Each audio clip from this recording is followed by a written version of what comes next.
Thank you all for coming. We're going to start with a few readings from these brilliant authors to my left, and then we're going to have a little conversation and Q&A. The first reader tonight is Victor LaValle. Victor LaValle is the author of 7 works of fiction and 1 comic book. His most recent novel, The Changeling, was named one of the 10 best books of 2017 by Time Magazine, USA Today, and the New York Public Library. The Changeling was a finalist for the 2018 Penn Gene Stein Book of the Year Award, our largest award. Kirkus calls The Changeling a smart and naughty merger of horror, fantasy, and realism. Without further ado. Thank you, that's very kind. So it's really good to be here reading with everyone on this panel, and I'll just dive in and read a very short chapter from The Changeling. And the only thing you need to know is the main character of the book is a guy named Apollo Kagwa. And I thought I would read the section where how he becomes a rare and used book dealer because we were in the rare book room. I thought that would be nice. All right. Apollo Kagwa might have gone to college if it wasn't for a man named Carlton Lake. Apollo was a senior at John Brown High School, and based on his grades, he qualified as absolutely average. B's and C's straight down the report card. It had been that way since 9th grade, a surprise to some of his teachers since the kid could be counted on for brains and even study, but school wasn't his true enthusiasm. All Apollo Kagwa cared about was his business. By the age of 17, he turned Improbabilia, that's the business, into a thriving concern. The kid was known in Queens, Manhattan, and the Bronx. Rare and used book dealers learned of him because he would call a shop cold and asked if he could stop by a fellow dealer who happened to be near and wanted to make a courtesy visit. Sure, they'd say, baffled by the decorum. These guys weren't generally known for their Emily Post. And soon enough, some 15-year-old black kid clomps in. He's got a pack on his back that would make a mule buckle, and he introduces himself as Apollo. The kid's glasses are so large they should have windshield wipers. He enters their store and tries selling off weathered issues of magazines like The Connoisseur and Highlights. The combination of entrepreneurial spirit and absolute naivete was enough to make some of those old booksellers fall hard for that 15-year-old. Through them, he got the education he craved. They taught him how to value a book, how to navigate estate sales, and the best spots to set up a table at antique shows. Other booksellers were far less welcoming. When he shared his stock trying to sell, they accused him of having stolen the merchandise. Maybe he'd broken into a storefront and looted whatever he could. A few stores, the higher-end spots in Manhattan, had buzzer entry at the doors. This was the era of Bernard Goetz shooting black boys on the subway, and many white folks in the city cheering him on. Every kid with excessive melanin became a super predator, even a black boy with glasses and a backpack full of books. He might be standing at the entrance for 15 minutes while the clerks pretended not to notice him. To make things worse, Apollo would find himself wondering if he actually was frightening, a monster, the kind that would drive his own father away. That conviction flared brightest at moments like this, when the world seemed to corroborate his monstrousness. If he wasn't careful, he'd be consumed. To endure these humiliations, these supernovas of self-loathing, Apollo dreamed up a mantra, or maybe the words came to him from some old memory, one he'd repeat to himself while he stood there being judged. I am the god Apollo. I am the god Apollo. I am the god Apollo. He chanted enough that he soon felt downright divine, but that didn't mean those store owners let him in. I'll stop there. Thanks.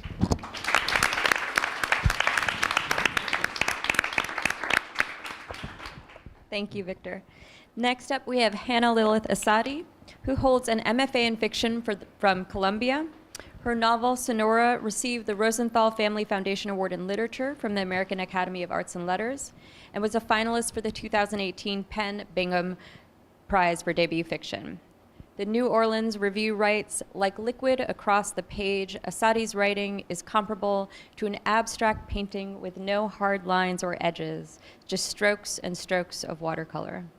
Hanna Asadi. Thank you. Thank you all for being here. I'm just going to read toward the beginning of Sonora, so I don't think there's much of a preamble I need to give you. Okay. We once walked in a land wrought for ghosts, like coyotes' silver coats marring the dark. We walked despite their weeping, unrepentant and desolate. It was only at dusk that the land was thronged by spirits, the wind and the brush, a moan, a song. My memory of it is folded into one long night, one melodic collapse into the blue-black bigness of the night sky.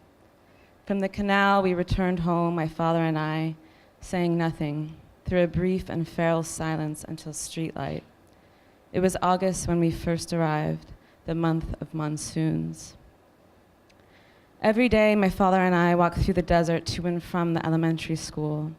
In the morning, guiding us silently, were Laura and her father.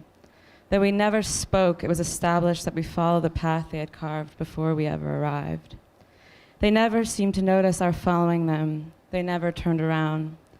In stretches, my father yanked me from walking too close to jumping choya, triggered by even the breeze, resulting in an entire arm or limb smothered in spine. I never paid attention to the threat at every step. I was always watching Laura. Some nights, my father and I took drives in the taxi he called his Battlestar Galactica. One of these nights, we drove by way of a dirt road that rose up into the Superstition Mountains. On the drive, one arm out the window with a cigarette, my father spoke of other deserts where he once lived, deserts populated by gazelles, undulating dunes, guarding hidden jinn, where beyond us only stick-figure saguaros stood. There's treasure here, piles and piles of gold, he said when we entered the mountains. The Arabic moon, a crescent, was a sliver on the horizon. Venus blazed below. My father grew quiet at last, humbled by his present setting, before embarking upon a new story, set in the desert in which we found ourselves, and featuring the range we soon would become stranded in. He told me of the lost Dutchman who on his deathbed had given his nurse the secret directions to a hidden gold mine in the Superstitions. Maybe we can find it, Ahlam, and when we do, everything will change, he said. A few minutes later, the engine died. The view we had had of the night sky was now blocked by a veil of mountain. The lights of Phoenix had disappeared miles back. Are we lost? I asked finally, watching my father on the hood of the Battlestar, waving for reception on his foot-length mobile phone. Go to sleep, he said. I pretended to sleep as he smoked his parliaments, finishing one and with each extinguishing bud, beginning another, surrendering only when the dust had risen so thick it covered the stars. My father jumped into the car and closed the windows. Everywhere there was thunder, the sky was torn asunder in purple. And there was the rain, thick on the windshield, thick on the steel of our Battlestar. I know that I hadn't fallen asleep when the sounds of the storm dissolved into a chorus of voices, their screaming emanating from within me instead of without. I know it was not a dream when I saw Laura. She was just outside our window, dressed in a charcoal gray cocktail dress. Mascara streamed down her face, her hair had lost its dark luster, turned to ashen. Her body was still a girl's, but her face suddenly that of a woman. She was tied upside down from a saguaro cactus, crucified by her legs rather than her arms. She began to swing as the wind picked up, the dust rose. She was weeping, her eyes prosecuting wide. Soon you will be blind, I wanted to say, but the wind was so bellowing and the sand so swirling between us. It was difficult to tell which of the two of us needed the warning. My father shook me and I came to. He was speaking in Arabic, reading verses of the Quran over my forehead. I was covered in sweat. I feel cold, I said. It was just a dream, my father said. I'll stop there. Thank you.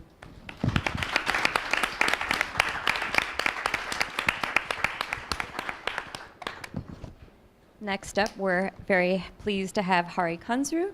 Hari Kunzru is the author of 5 novels, most recently White Tears. His work has been translated into 21 languages, and his short stories and journalism have appeared in many publications, including the New York Times, The Guardian, and The New Yorker.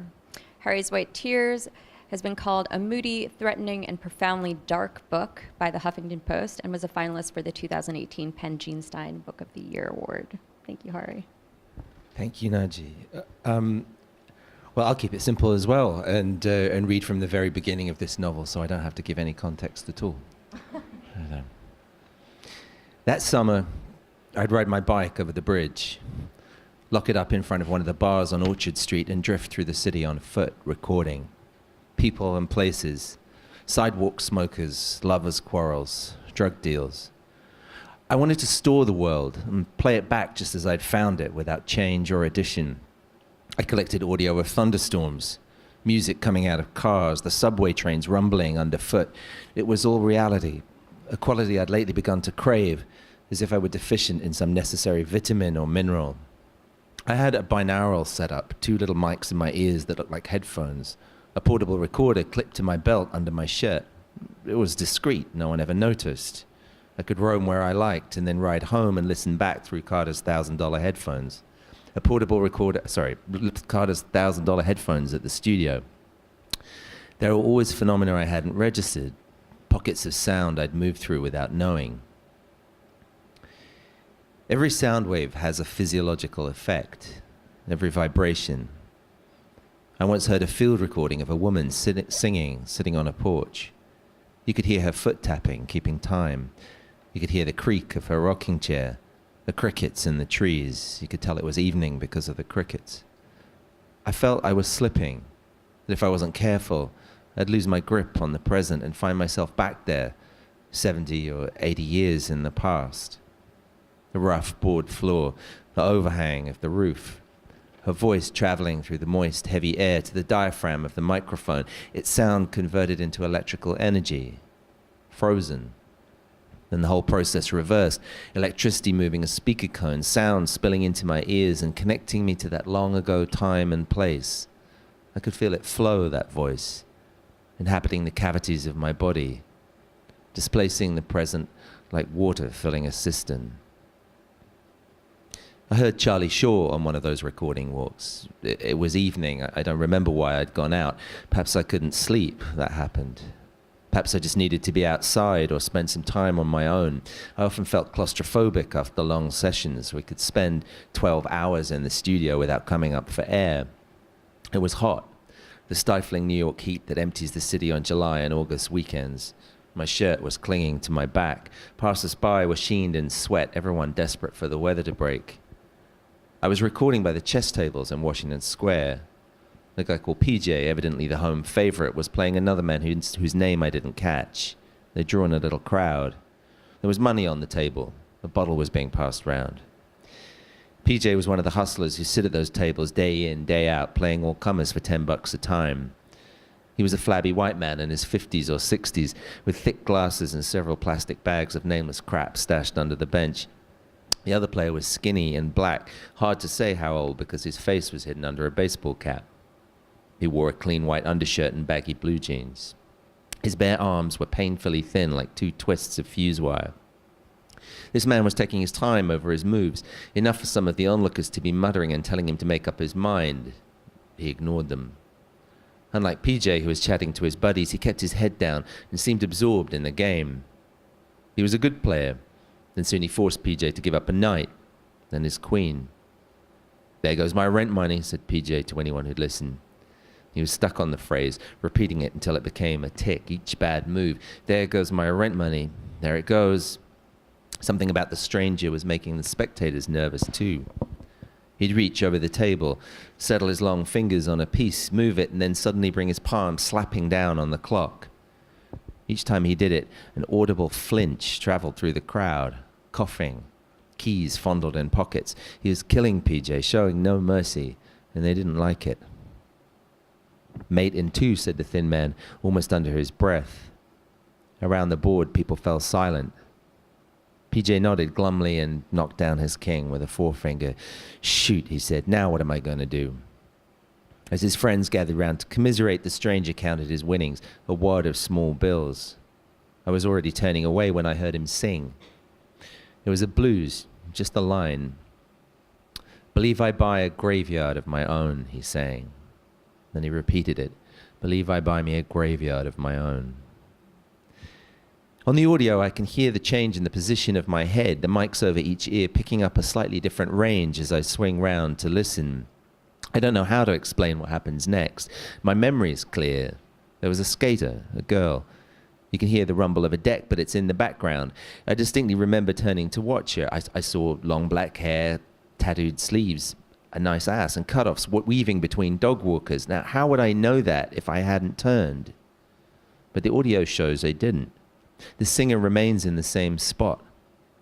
I remember that when I turned back, the game had broken up. It felt strange. It had only taken a few seconds for the girl to pass, but already the players and spectators were gone, the tables completely deserted. At the time, I didn't think too much about it. I was hungry, so I walked over to 6th Avenue to get a slice.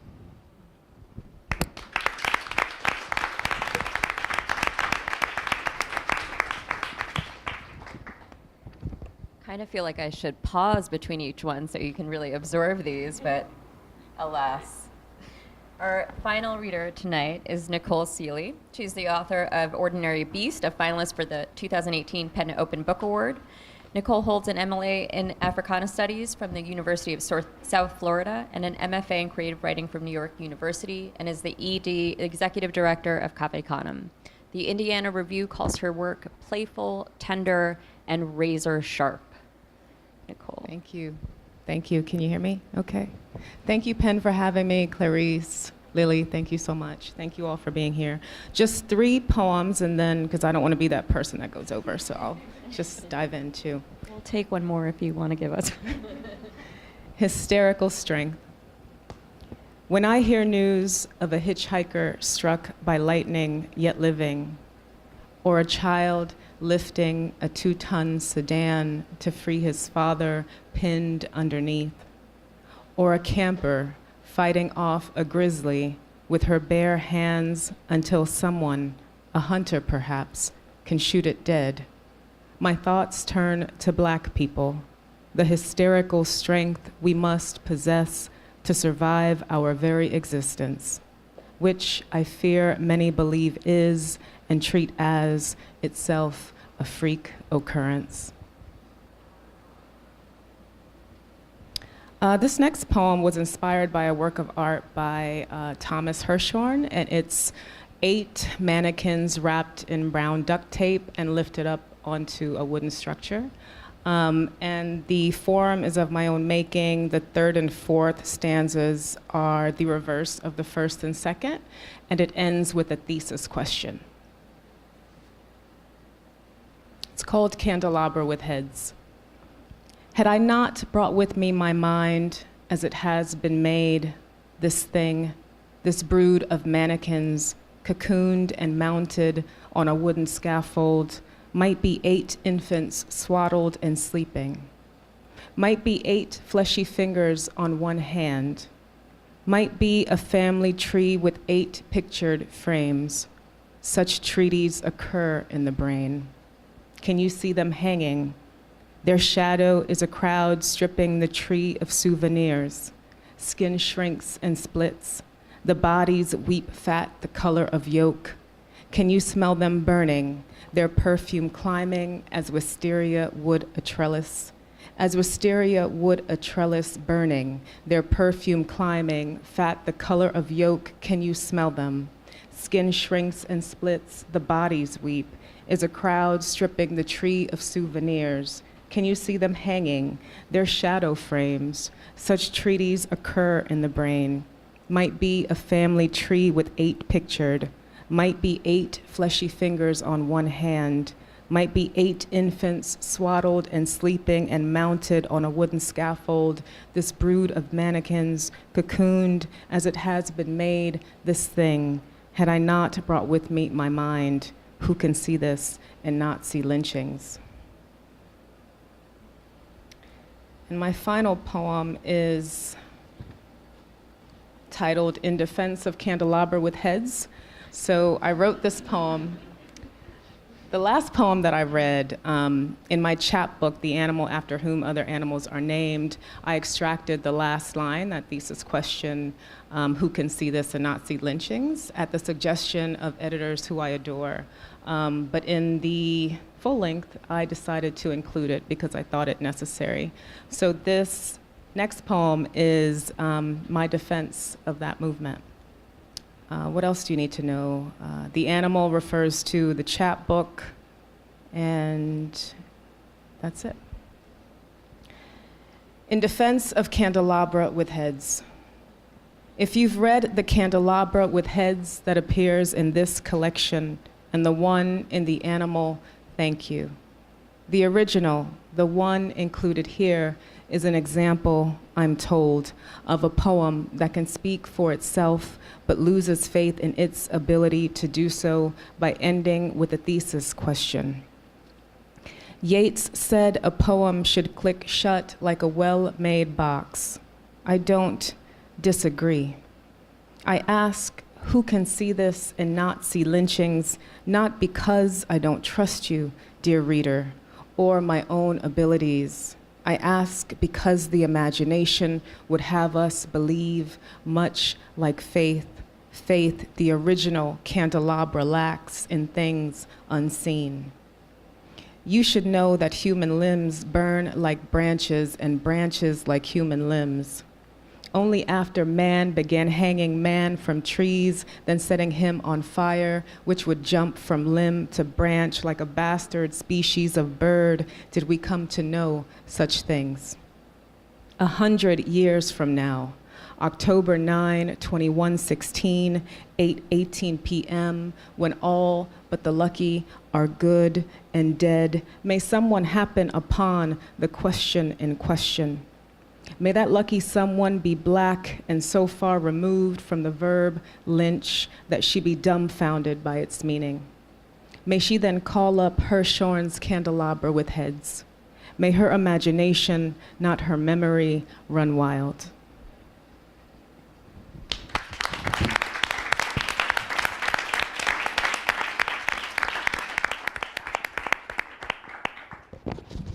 Thank you all.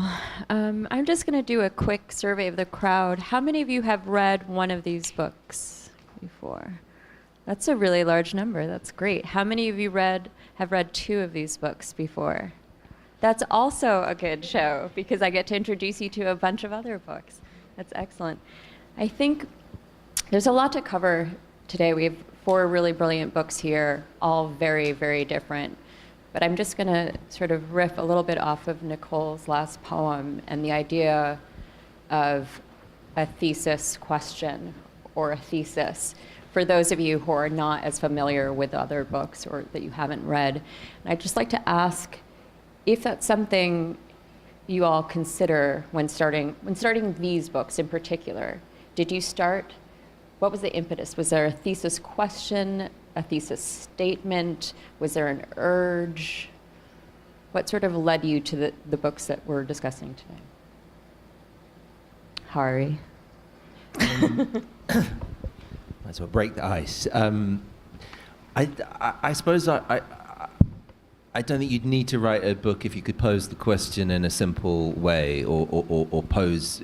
I mean, I start off with a bunch of stuff that seems to need to be in the same place, and there's some feeling that I have to sift through it and that I have to sort something out. But I'm never able to, in a very coherent way, posit what the book is about or you know what question it's trying to answer until quite late on. Often it kind of surprises me and I realize that there's something at the core of it that I didn't understand 2 years previously when I started it. For those that aren't familiar with White Tears, what did that sort of, if it were a visual map, what was it? Cultural appropriation, musical appropriation, racial history? How did those things come into the mix together for you? I mean, it's a book that comes from quite an anxious place. I mean, I'm clearly not from here, and I came to live in the US in 2008, and I thought I knew the score, and I have my own history with questions of race and questions of identity, but that's very much in a British context, in a sort of post-imperial context, I suppose. And I thought I was quite well informed about American history, especially around slavery and subsequent events. And I realized that I hadn't got any real feeling until I came here for kind of how much it's in that history infects everything about present day America, about how none of it is, you know, the past is not is not past at all. I can't even remember the quote that I was about to kind of launch into, but it's the past is not dead, but it's not even past yet. I can't remember how it's supposed to go. Somebody but, in the audience will Google it. yeah, thank you. But it was, and it felt necessary for me to try and kind of to write this, to understand for myself how that past connects to the present, and how there's a sort of deliberate obfuscation of that past in the present, how so many people here are invested in suppressing the memories of what was done. And so I wanted to, and that's why it ended up, it's a ghost story. This novel is a ghost story, and in a fairly traditional way on one level, and it is about, ghost stories are always about things that were prematurely buried, that were put down in the ground before they should have been, and that forced their way back up into people's lives. And so this is a haunted place, and it's a book about haunting, and it's a book in which I sort of stumbled into the middle of a conversation that I had no business participating in, and that, I suppose, would be the other aspect of it. I mean, questions of ownership, and questions about who gets to speak, and questions about sides, and that kind of thing. What about the rest of you? I think, sort of speaking to what Hari said, in terms of the thesis of this book, there was a lot of people who wanted me to write about my background explicitly, which my father's a Palestinian refugee, my mother's actually an American Jew, but anyways, there's a lot of projections about me potentially having an answer to this conflict over there, but I grew up here, and what I wanted to address was the hauntedness and the crimes and the displacements that have happened on this soil. And so, sort of as a similar, I think this was my scenario as a way of sort of writing into that, to those ghosts here in America. And then the Southwest has its, the desert itself as a landscape has its ghostliness, but in an autobiographical sense, I went to a high school where there was many suicides and many overdoses, and it was sort of this epidemic that we're seeing get worse now here. And I don't know that I know why that is, but that's sort of the question I was writing into. For me, it was a very personal thing. My wife and I have 2 kids. Our first son was born in 2011, and I remember I was practicing swaddling him, and I'd swaddled him just enough so that every part of him was in the blanket except for one arm, which was like sticking out like this. And I thought it looked very like tough, like 3-day-old baby doing a Popeye arm. And I took a picture of it, right away. And I immediately put it on Facebook. And then I would say maybe the first impulse I had was like, I can't wait to check back in 20 minutes and see how many people liked it. And this is pre-hearts and smiles, so, long ago in the past. But my first impulse was to check and see how many people had validated me as a father, because the real point of it, I understood soon after, was not that my son is so cute in itself. It's, look how great I am. I'm swaddling my child. I'm in his life. What a great man I must be. All these things are floating in there, even though I'm not necessarily aware of them. And then the second thing I was aware of was that I had posted his picture online, and I have a couple thousand friends online. And of course, I don't know any of these people. And that in real life, if any stranger, if any of those people, even people who I know well, tried to hold my baby when he was a week old, I would have hit them. Because I would have said, get the hell away from my kid. But somehow, through the internet, I decided you could all have him, right? And that really started to bother me. Like, what was that impulse in me, that vanity / love and all that stuff that made me say, I'm going to give you my son? And then I started thinking, like, what if one of those people who is on my friend list is also a child predator? And I started taking pictures of the park that I take him to, and the school that he goes to, and all the things that he does every day. And how long would it take before that guy could just show up and take my kid, right? And so I was in an anxious state, is what I'm saying. But more importantly, I started thinking, like, if this is how I'm feeling in this moment, maybe there's something there that a lot of people are wrestling with, whether it's with their kids, loved ones, themselves. That sense of, like, how this gives you a chance to, like, that the internet or whatever, it feels like you're opening a door, but not really. And the way that we are as human beings not, we haven't evolved to be aware of all the dangers that come with that yet. And so the book, The Changeling, is largely about that problem, particularly when it comes to then protecting the ones you love. I wouldn't say that I have one thesis question that I pose in the book. I have, I think, several, which have to do with my obsessions: death, dying, aging, love, poets, stereotype things. Usual. And also one's perspective, how we can be at the same place at the same time, see the same thing, but not see the same thing. And that's what many of my poems are about. Was there a part B, part 2 to that? There might have been, but I've already forgotten it. So Can I it's ask okay. you something about the Thomas Hirschhorn piece? Sure, yeah. Do you think that that was any intention of his, what you found in that piece? Was that, or were you kind of disturbed that he'd produced that imagery maybe without thinking that that was the association? It's hard from the poem to see what your actual kind of orientation towards it as a work is. And that was why the editors were so concerned about that last line, because they wanted it to funnel out and not funnel in. I don't know what he was thinking when he created that work of art, but he can only create from his own experience. Like, I can create from my own. And I don't think that he was preoccupied with that. But of course, being who I am, living in the time in which I live, being a black person, being a black woman, that piece spoke to me in that way because of the history of black people in this country, the history of black people, like yesterday. It spoke to me in that way. So I wasn't taken aback by my reaction.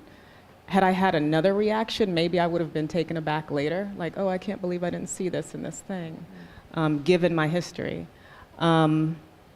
And if other people don't see what I see, that's because they haven't lived my life. And I can't fault anyone for that. Yeah, it seems, even though the various theses of your books are quite different in some ways, they're all engaging also with a kind of torquing of form, which I thought was interesting. In reviews of all of your books, the reviewers always call out to one form. I've heard it's a ghost story for several of your books, actually. For almost all of your books are called a ghost story somewhere. It's a ghost story, or it's a coming of age story, or anti-coming of age story, or it's a fairy tale, an anti-fairy tale. It's always the anti-thing. It's poems that rely on form, but anti-form, anti-traditional forms. And I wanted to talk to you guys a little bit about what there is in form and using form that allows you to sort of get into these sort of darker places, because every single one of your books, though often quite accessible and enjoying to read, deal with really... I didn't know what I was in for. Let me just say, Hari's book, when I lend it out to people, I just get texts in the middle of the night that are just like, holy shit, and I know exactly what page they're on. And that's because he's working with form there, and the form actually does that, and it's really interesting. And I think all of them are working with and against form here in really interesting ways. And so I find it curious that so many people are sort of returning to these forms, these tropes, these old myths to sort of break them apart right now. Maybe you want to tackle that first? Oh, me? Anybody? I'm not going to call on you. I don't want to just seem like teacher's pet starting off each time, but there's something to do with... You did bring me an apple. There is something to do with expectation, though, isn't there? And that is something, if you signal a particular kind, if you say this is the kind of thing we're in, everybody gets settled down, and they have us, pretty soon, he's going to bump into her, and she's going to drop her stuff, and they're going to pick it up together, and they're going to have a moment, and you can lead people down a path with that, and then swerve. And that's quite an exciting, interesting thing to do. And we're with fiction, we're in a funny moment right now, and a lot of people have felt that they bumped up against the limits of convention in terms of narrative convention, and have headed towards a sort of writing that is, semi-autobiographical, or kind of dispenses with a lot of the furniture of the novel. But I've always quite enjoyed all that stuff, all the architecture and all the kind of all the mechanics of story. But I do also I enjoy what that can help you achieve. I mean, genre is something that was rigorously policed a generation ago. I mean,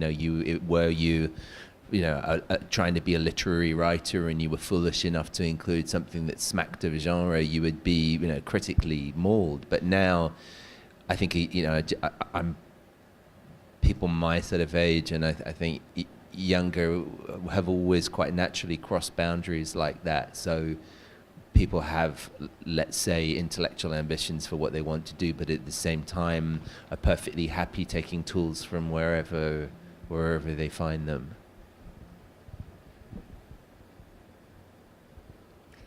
So I have a sonnet series in the book, and it's entitled Legendary. And who have seen Paris is Burning?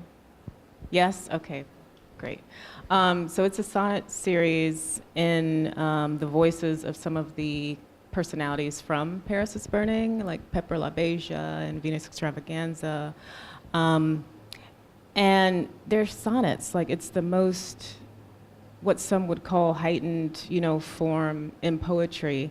And it's in honor of these women, these voices who rarely get talked about, if ever, and whose work rarely, if ever, gets celebrated. So I thought to use a form to honor these women kind of created that anti-form, because you would never expect a sonnet to be used in that way.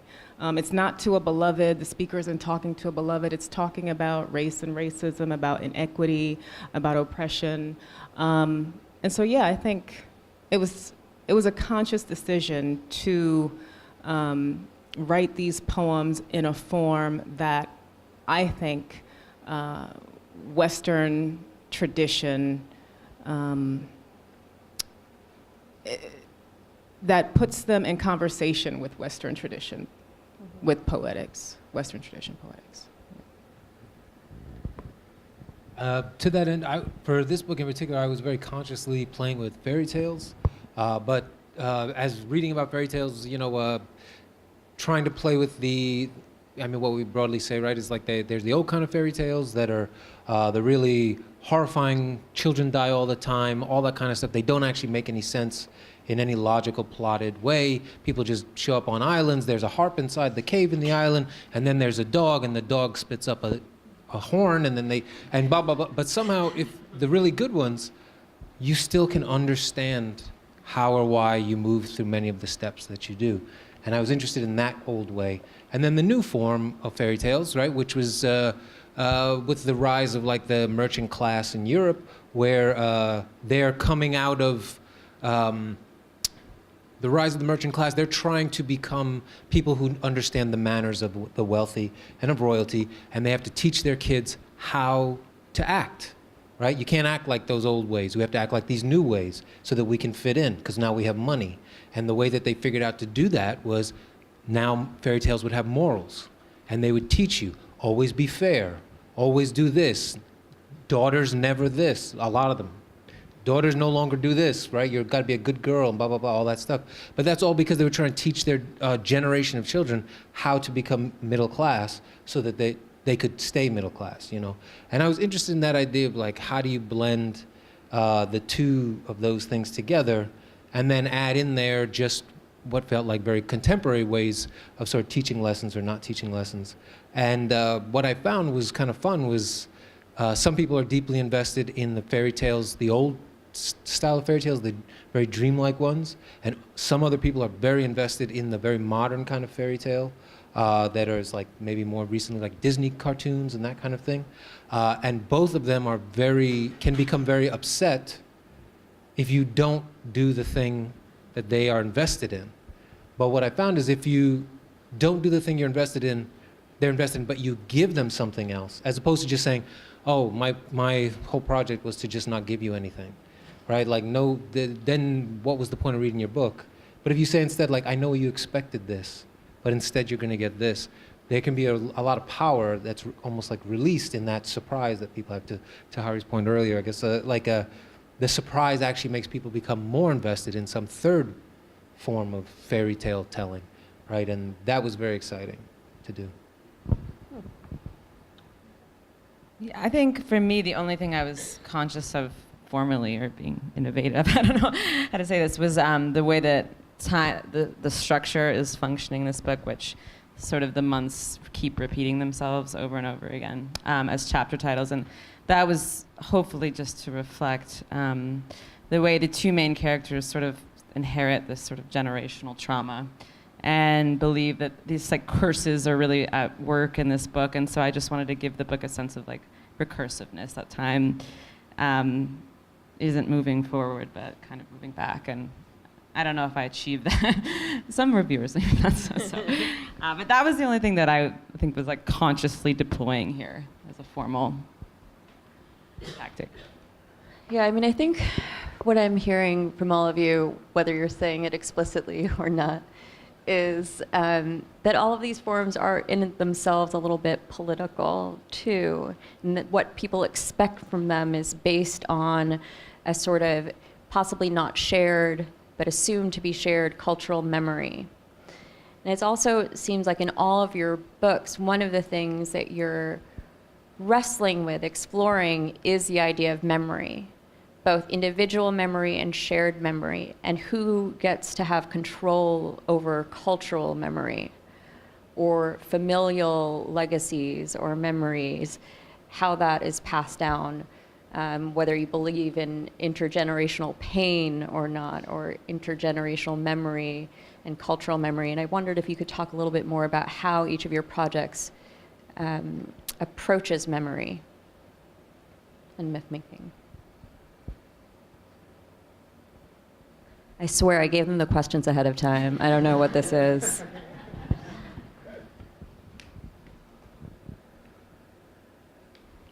Hari's going to not speak first. I'm trying not to speak. I think that's good. I think somebody else should speak first.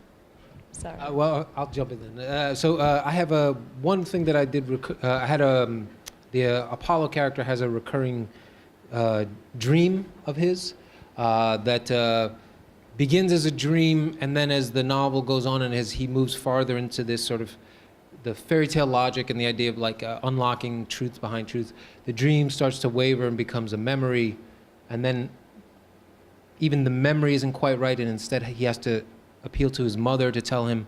So there's it's a dream, a recurring dream, and then it starts to become a memory, and then his mother is the one who has to tell him the truth.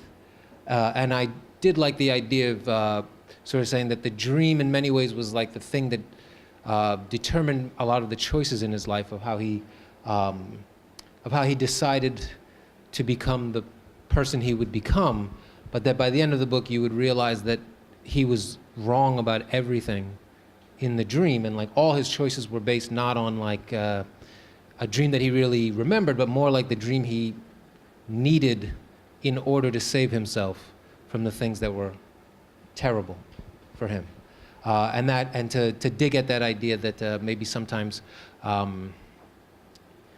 even if the world doesn't give you magic, you sometimes have to make magic to save yourself, because otherwise the world will just destroy you. And that memory is often, is so unreliable that for me, it is almost always a magic trick when you ask someone like, so how did this happen? And then it's amazing, you just hear nonsense. But they're telling you the nonsense they need to save themselves again and again and again, but it's not reliable. But who cares? It's reliable in the sense that it's a story they needed. Yeah, but so what happens when a culture makes the story they need and it's not the story that everybody needs? I think that's every culture. Yeah. Lucille Clifton has this poem. It's called Why Some People Be Mad at Me Sometimes, and it goes something like this. They want me to remember their memories, but I keep on remembering mine. And I think I was definitely concerned with, preoccupied with telling my own story, my own history, the history of my people, and not really thinking about the stories that I've been taught, that I've learned, that many books have been written about. So I really wanted to be true to my own experience. Thus the inclusion of that thesis question in that poem. Yeah, I think that poem by Lucille Clifton definitely inspired my writing of Ordinary Beast in that way. It's a great poem. I got very interested in, I mean, it's a profoundly political question of like who gets remembered and who gets forgotten. And a lot of the novel is about blues music, and specifically recorded blues from the 1920s and 1930s. And I mean, I'll try and talk about this without getting horribly nerdy about it, but the kind of distance between being now remembered as a legend and being an important figure of culture and being absolutely erased and forgotten is tiny in this particular field, and it depends on various chance events, like records being found in a basement, a particular collector to putting something together, kind of digging out someone's relatives and finding out what had happened to them. Because a lot of this music was released outside the normal circuits of cultural production, and it wasn't kind of the gatekeepers in New York were not in charge of how a lot of this music, this country blues music, got onto record. There was a kind of network of scouts and. I mean, one big company that was releasing this was actually a furniture company that was mainly just in the business of selling gramophones, and was absolutely pragmatic about selling people in different regions of the country what they would want to hear on their gramophone. So they didn't care whether it was considered good or bad music, but just if the people of a particular place down in the South, they might, one place they'll sell you cowboy music, one place they'll sell you Appalachian fiddle tunes. They would just find people on the street sometimes and give them a train ticket and a $20 fee. So people would kind of find their way onto record, and other people wouldn't, who might be better, who might be considered the important person by the people who know. And this kind of strange series of events have made some people, like, with names we know, like Robert Johnson or Skip James or whoever, and other people completely forgotten. And that fascinates me, that kind of the tenuousness with which memory happens, if that makes sense. Yeah, I guess the way I sort of deal with it in the book is sort of memory as vision, right, or sort of this sort of projection into the future. So I think a lot of these characters, both the narrator and her friend, they sort of have these, instead of reflecting on the past explicitly, they have these sort of projections on the future where they keep looking for home and they keep kind of finding the same thing. And eventually that affects they're all sort of infected by this like inability to see their reality.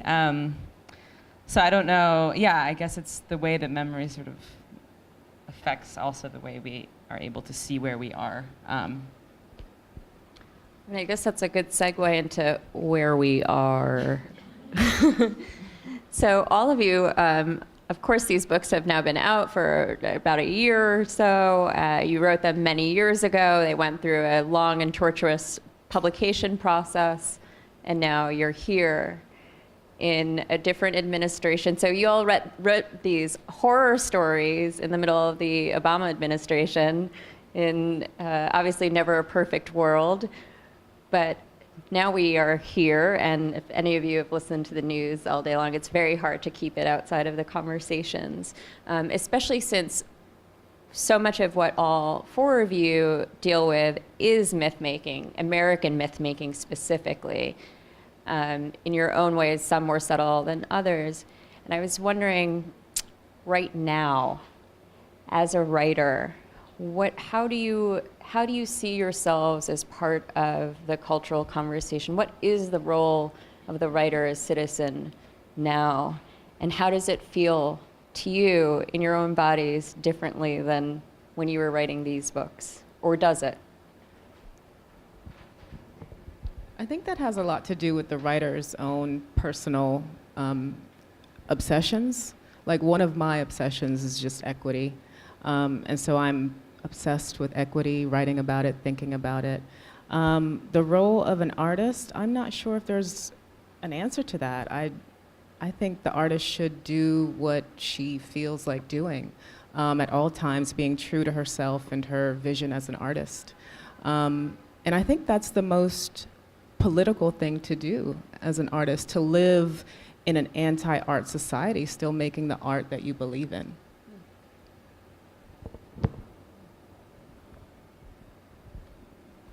I suppose you're making public utterances of one kind or another as a writer. You are speaking the truth as you see it, and one of the most powerful things about, let's say, most writers is that we're not trying to get elected. We're not trying to take charge. We're not trying to kind of wield power in any particular way, and that sort of that non-aligned position can be very powerful, because we can be, people can trust that it's one of the few kinds. I mean, of course, we are trying to persuade, but I mean, we're not trying to persuade to a particular end. It's the pleasure of persuasion. Let's say I'm digging a hole of some kind for myself here, but what I mean to say is it's hell and we're in it. Hear, hear. I mean, I think that I find myself sort of retreating, as I was kind of talking about earlier, into fiction that seems very sort of detached from the current horrifying reality. But even though I say that it's detached, if I actually really look at it, it has what I can't help shake is this like incredible sense of an ending or something of this, well, what's happening in this country and also elsewhere. And so I know there's been a lot of apocalyptic stories, and that's not exactly what I'm working on now, but I think that's where my sort of anxiety goes. The only thing I would say to that is, so I consider myself a horror writer, but I guess I'm supposed to say a literary horror writer is what I'm supposed to say.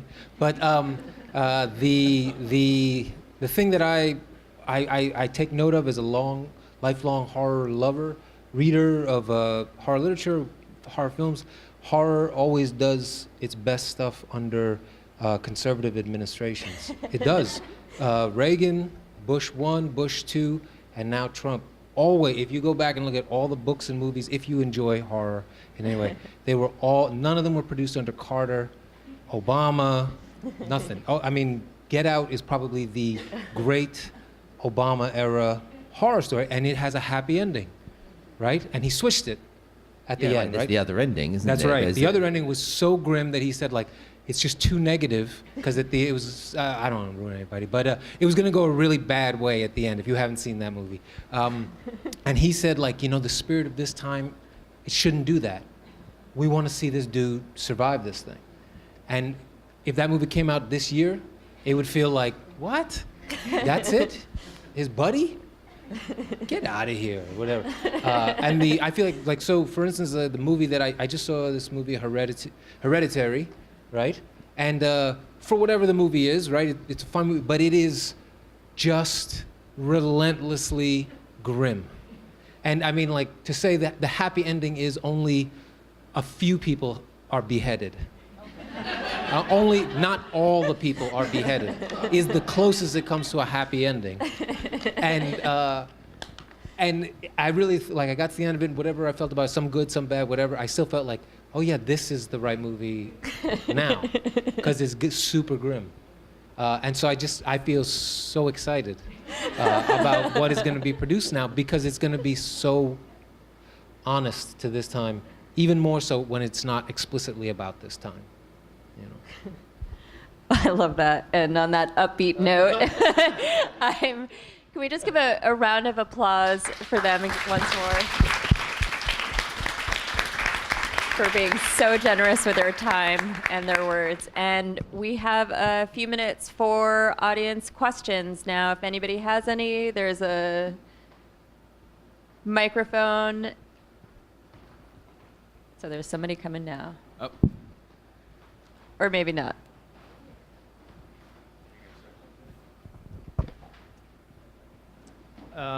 Question's a little broad, I apologize. Well, I think as writers and as citizens, it's very easy to fall into our bubbles. And how do you keep conscious of that and increase your perspective or step outside of yourself to ensure that you're not limiting your writing and your lives, for that matter?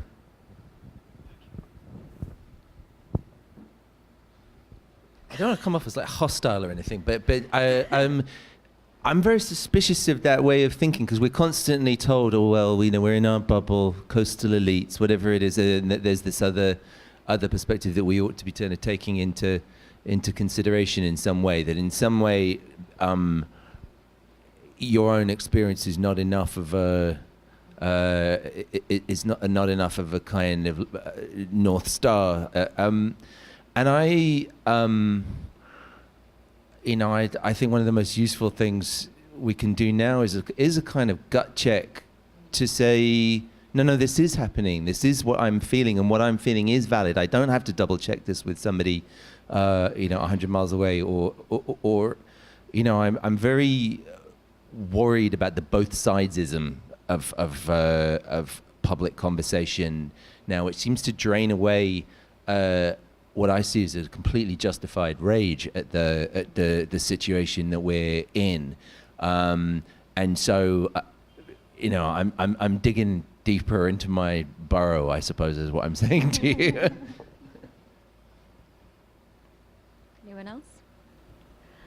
Well, we do want to celebrate, and I want you guys to have the time to purchase these books because they're really, really excellent, and you should read them fully. And they'll be around to sign, and we're also going to have a little, I believe, celebration as well. But before I let them go, just because I love knowing what other writers are reading, if you could all, if you want to, you don't have to, tell me if you're reading something that's really exciting right now or something you would recommend to somebody else for right now, even if you're not reading it. A book of poems by Tyree Day called River Hymns. It's beautiful. River Hymns. All right. I have not read that, so I'm going to write that.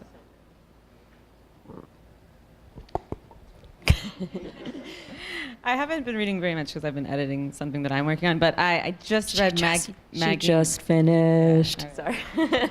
Maggie Nelson's Bluets for the first time the other day, and it's beautiful. Old, everyone's known about it. Not that oldie. But I hadn't read it.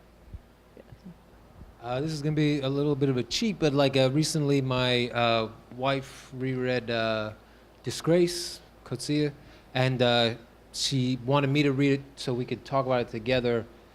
So, and to talk about it more than anything, forget even what the story is, blah, blah, blah, but as just a machine for getting you to read the next chapter and the next chapter and the next chapter, that it is an astoundingly well-built device. I don't know if that sounds too mechanical or anything like that, but if anybody who's a writer in the room, just to note, the big thing was, especially I teach writing, to note that a big thing happens in every chapter. I mean, an enormous thing. People being set on fire, someone losing their job, this kind of thing. And we were talking about it as versus, ourselves when we were newer writers, and maybe some of our students when we were writing, when we're working on their book, where one big thing happens per book. And the distinction between, you could probably have more happen, is all I'm saying. That was the great thing about that book. I thought you were into literary fiction. What's happened there? That's literary fiction. I just finished judging a book prize. I over the last 9 months, I've read, depending on how you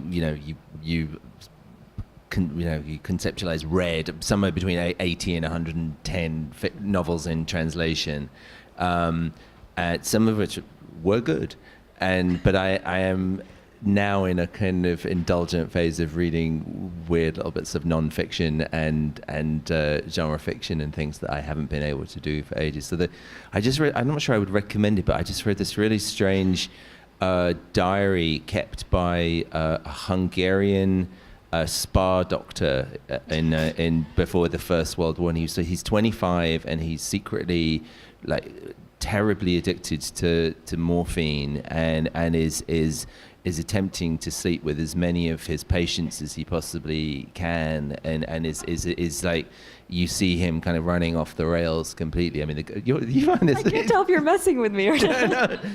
No, he's called Geza Shath. I think he's I remember CZATH. Maybe somebody actually knows Hungarian and can pronounce that correctly. But yeah, that's a strange book, and yeah, not a happy book. All right. And on that note, I turn it over to Clarice. Good evening. This is great. Actually, I'm like, can we do a second round of like a second, suggestions? I just wanted to thank our speakers and our writers tonight. We consider you part of our pen family. You are tremendous writers, but you also finalists of our awards that we give out every year, and we try to celebrate literature. I mean, as PEN America, we do a lot of work to defend free expression here and abroad, but we also want to celebrate the extraordinary voices that we have, and we're lucky to have you tonight with us. I feel like we were kind of brought into that living room and got a chance to kind of hear the behind the scenes of how you approach your work and what you think about it. So I think these suggestions, I was not writing it down, but we're taping and we can just like tweet them out, because I have to say these are the best recommendations for reading. But thank you, Naji, for moderating the conversation. Thank you to the Strand Bookstore for hosting us every month. This is the end of our first season of Pen Out Loud. We'll be back in September, as Lily said. Thank you, Lily. Thank you to our interns who work really hard every month to bring these events together. We have wonderful book lists that we published on Medium and on pen.org. So now I think it's time to celebrate our writers, but also ourselves. I'm just going to be honest. We just wanted to celebrate the fact that we made it through season 1, and we're excited about season 2, and the Strand wants to work with us for season 2. So have a drink, buy a book, get your book signed, and see you again in September. Thank you so much.